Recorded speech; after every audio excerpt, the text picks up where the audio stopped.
आपण रोज आपल्या शहराच्या समस्या घेऊन ज्यांच्याकडे जातो ते म्हणजे नगरसेवक. पण तुम्हाला माहिती आहे का, नगरसेवकांना मिळणारा पगार नेमका किती असतो आणि त्याला खरंच पगार म्हणतात? सर्वात महत्वाची गोष्ट म्हणजे नगरसेवकांना नियमित पगार मिळत नाही.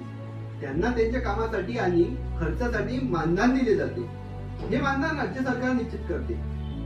महाराष्ट्रात आपल्या शहराचा आकार आणि त्यांची श्रीमंती बघून हे मानधन बदलतं. म्हणजे A+, A, B, C आणि D अशा 5 श्रेणीमध्ये मानधन ठेवतं.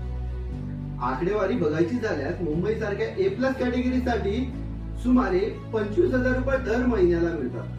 पुणे नागपूर सारख्या A कॅटेगरीसाठी 20,000 रुपये आणि इतर B, C, D कॅटेगरीतील शहरांसाठी 10,000 ते 15,000 रुपये मानधन असतं.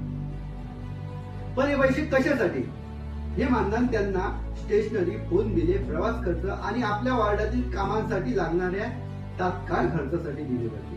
थोडक्यात हे पैसे नागरिकांच्या सेवेसाठी येणाऱ्या खर्चाची पूर्तता करतात. या मासिक मानधनासोबतच त्यांना महानगरपालिकेच्या सभेला उपस्थित राहण्यासाठी उपस्थिती भत्ता देखील मिळतो. या सगळ्यांचा उद्देश एकच, नगरसेवकांनी निस्वार्थपणे नागरिकांची सेवा करावी. तर पुढच्या वेळी जेव्हा तुम्ही नगरसेवकाच्या पगाराबद्दल चर्चा कराल तेव्हा लक्षात ठेवा, तो पगार नसून जनतेच्या सेवेसाठी दिलेले मानधन आहे.